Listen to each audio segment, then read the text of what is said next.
کئی لوگ ایسے ہوں گے جو محرم منا لیں گے، امام حسین کو یاد کر لیں گے، لیکن گارنٹی نہیں ہے کہ یہ حب اہل بیت ہے۔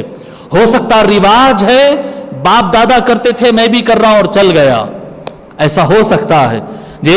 یہ ہو سکتا ہے کہ بھئی شروع سے چلا آ رہا کر سب محلے والے امام حسین کا مولانا بیان کر رہے تھے تو میں بھی بیان سن لیا۔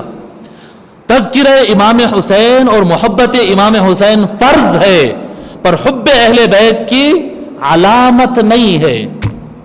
پوری ذمہ داری سے کہہ رہا ہوں، اور یہ بات کہنے کے لیے بہت سارے علماء جھجکتے ہیں، مگر میں یہ اپنا فرض سمجھتا ہوں آپ تک پہنچانا۔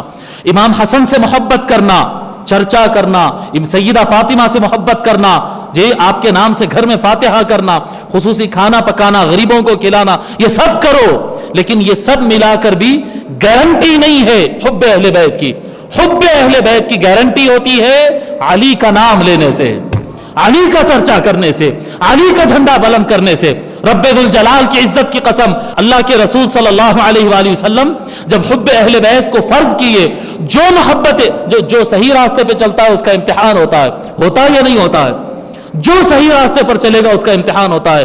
آپ زندگی بھر یا حسین کرتے پھرے، آپ سے امتحان نہیں لیا جائے گا، زمانہ آپ کا خلاف نہیں ہوگا، زمانہ آپ پر فتویٰ نہیں لگاتا ہے، لیکن جب آپ یا علی کہیں گے، جب فتوے شروع ہوتے ہیں، جب سوال شروع ہوتے ہیں، کیوں؟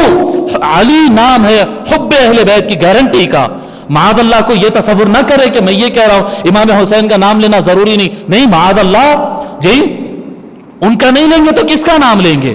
امام حسن کا مقام، امام حسین کا مقام، یہ سب تو جان مصطفیٰ ہے، یہ پنج تن ہے یہ، مگر یہ پنج تن کی حقیقی محبت کی گارنٹی یہ ہے کہ زبان پہ بار بار علی کا نام آتا ہو، علی کی فضیلت بیان کرتا ہو، علی کے نام پہ آگے بڑھتا ہو۔ فما علامت حبکم، یا رسول اللہ اہل بیت سے محبت کے دلیل کیا ہے؟ فضرب بیدی علی منکب علی، آقا نے ایسے مار کر بتایا، علی یہ ہے ہم سے محبت کرنے کی دلیل، ہم سے محبت کرنے کی دلیل علی ہے۔ یہ آقا صلی اللہ علیہ وآلہ وسلم کا فرمان ہے۔